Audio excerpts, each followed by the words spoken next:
Hey guys, it's your boy Sean TV and welcome to my YouTube channel. And this is my first ever video vlog na aking gagawin and hopefully magustuhan niya. And before anything else is please like, share, and subscribe para updated kayo sa mga videos ko. So today we are going to review and unbox the Derma Pen.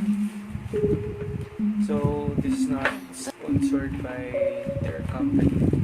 So I bought this at Lazada, Shopee for 1,070 pesos. So I bought it at Shopee 1111. Ayun. So discounted siya and I don't know if what is the real price talaga niya.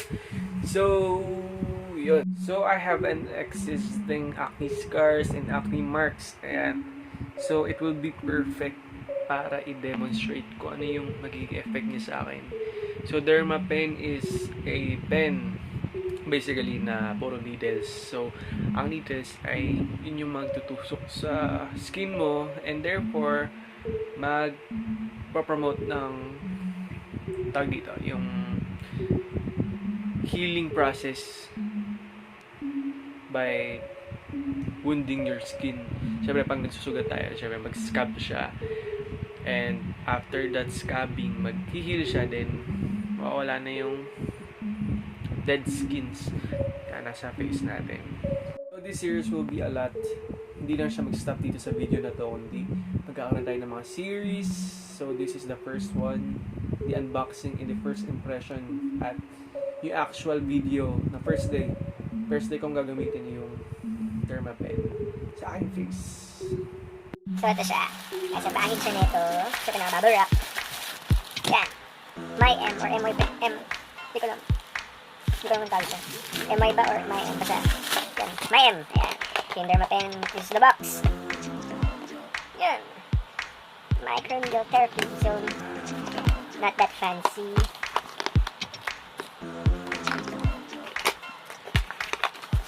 Once you open the box, may ilalabas. Meron siyang container.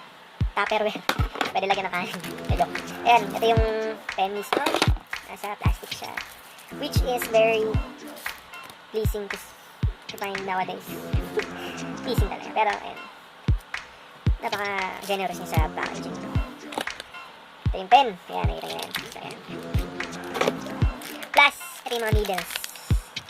Bale, ito yung cartridge kung tinatawag nila. Tapos, ayan, yung ilalagay mo sa pen. Para, oh god. Ay, so yan. Yan, ikitin nyo yun. So, natin. So, ito na nga siya. So, as far as I know, ilalagay siya sa loob. Itong cartridge ito. This one. Ilagay mo dyan sa loob.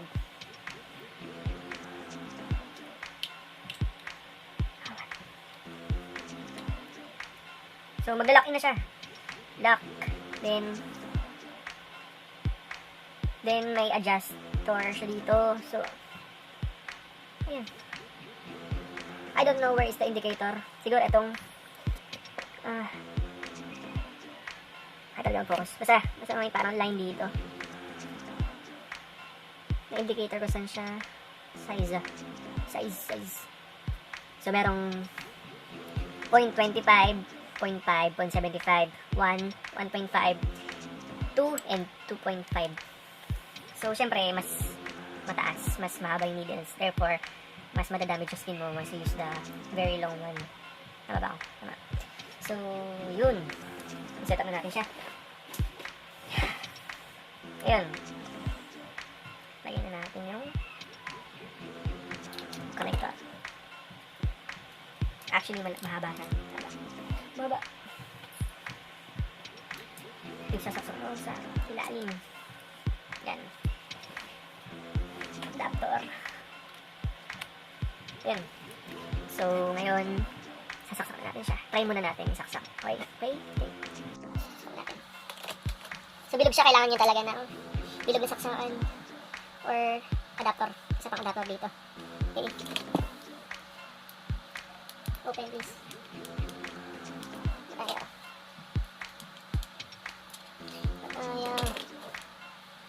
Ayan. Kailangan ko pala i-hold. To open, hold. So, may iba-iba siyang color, I don't know. Ito yung green, yung pinaka-mabagal. Blue for teal, for turquoise. Yung medyo mabilis. Mas mabilis. Pinaka-mabilis. At sobrang bilis. So, ayan. Ayan, mag-focus. Focus. Ayan. Mga needles, yeah.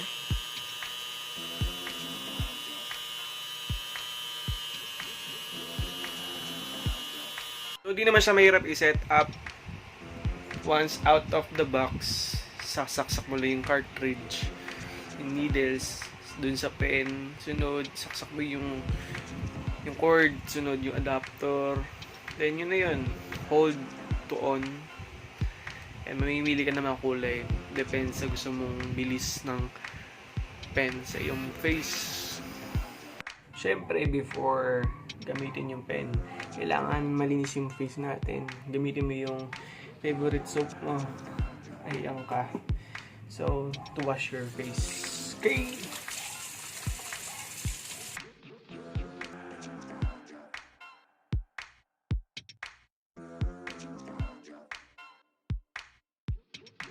So, ayun, naka-wash na tayo ng face. And, it's time para gamitin yung pen. Okay. So, to start off the procedure, kailangan mo muna maglagay ng numbing cream. Para, syempre, magmanhid yung face mo. Para di mo maramdaman yung sakit. Pero, as of now, I don't have any cream. Pero, I do have a cream para i-moisturize yung face ko para mag-slide yung needle sa mukha ko. So, it is also the healing cream na napili ko. Wala akong serum eh. So, ito, from Skin Magical. Siguro pwede naman siguro to kasi age-defying collagen cream naman siya. Hindi na siya harsh. Kundi ito yung pampahil pag nag-rejuvenate ka. Actually, ito yung gamit ko. Skin Magical. Pero, request nyo lang. Suggest nyo lang kung sino yung ganun video. Pero, ito yung gagamitin ko for yun, para mag-moisturize lang yung face. So, pipiliin natin yung kaya naman. Kaya natin. Serum. Saan ba? Sa may indicator na ito.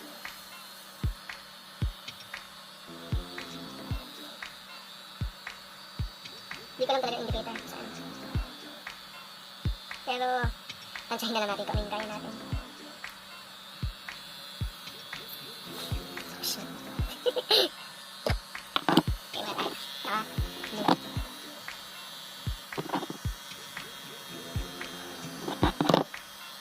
Medyo talaga yung acne scars.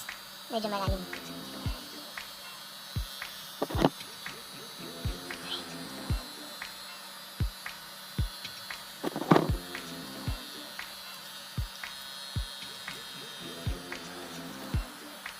Sana hindi siya masakit. Yun.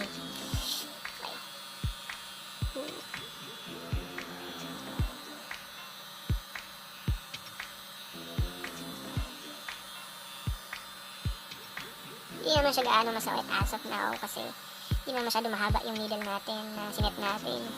Pero makikita mo. Feel mo talaga. Makita mo dito.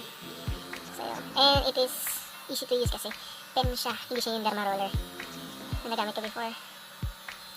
So, konting diin lang. Hindi mo na kailangang habaan yung needle. Kasi baka maging harsh sa skin mo.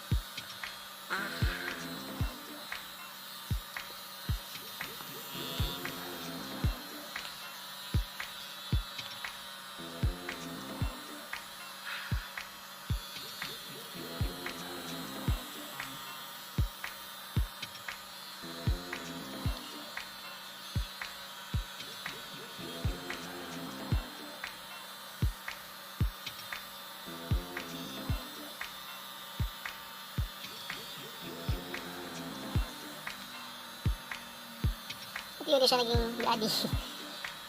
Siyempre, kailangan magsugat talaga yung face mo para effective.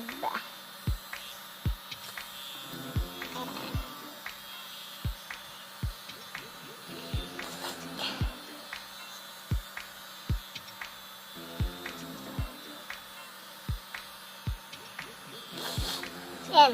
Red na siya.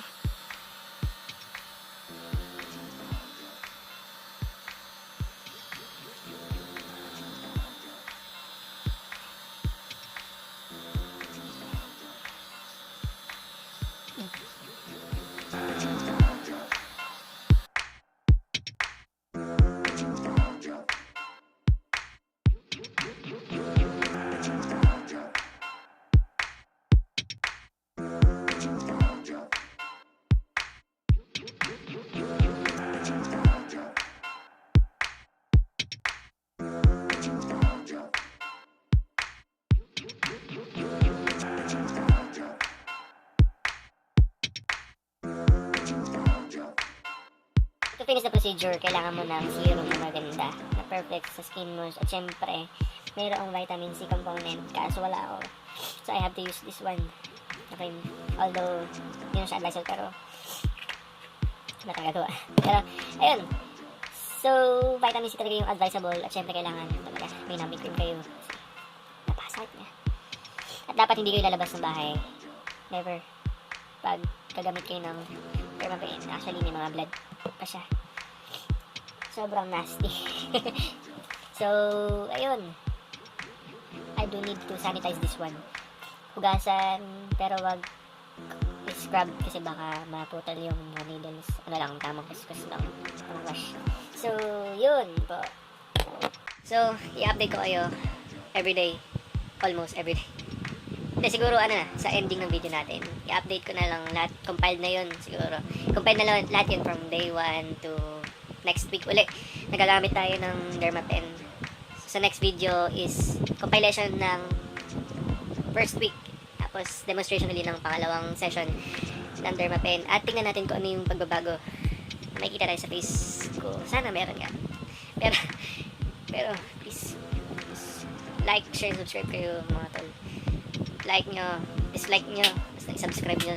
Subscribe nyo, mag-recommend kayo during the process kung ano yung gusto nyo i-react or i-review kong products sa face or mga supplements or what. So, recommend lang yan, suggest. Kahit ano, papatusin kayo. Sa subscribe nyo, ha? So, thanks for watching and see you on the next video.